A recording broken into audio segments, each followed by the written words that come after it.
Welcome to the Tanner to Witt series on market entry to Hong Kong. In this recording, we will speak about employment. Hong Kong applies free market principles, and this is equally true in the employment context, where although employees receive quite a degree of statutory protection, it is still a relatively benign jurisdiction for employment rights compared to stricter regimes that may apply in places like the rest of mainland China or in the European Economic Area. We're going to look at the employment contract, the status of contractors, and we'll also touch briefly on other things that need to be done in relation to an employment relationship. Firstly, an employment contract will have the typical provisions you will see in all employment contracts everywhere, such as payment of wages, annual leave, and termination provisions. One of the areas that we concentrate on with our clients are the areas and provisions that relate to intellectual property, confidential information, and protective covenants like non-solicitation of clients and customers. The reason why these are important is that you can enhance in the contract protections that may not otherwise necessarily arise and make sure that there is clarity in respect to the protection of real business interests and assets that you might be creating in the course of your business.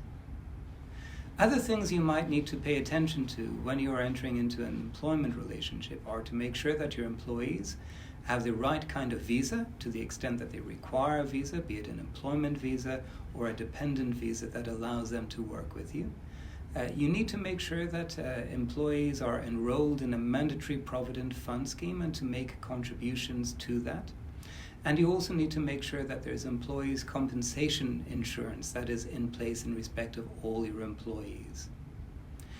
You need to also maintain a record in respect of your employees for the purposes of being able to file employer returns with the Inland Revenue Department of Hong Kong. One of the topics that frequently arises for businesses is whether they are also required to have obligations in respect of contractors.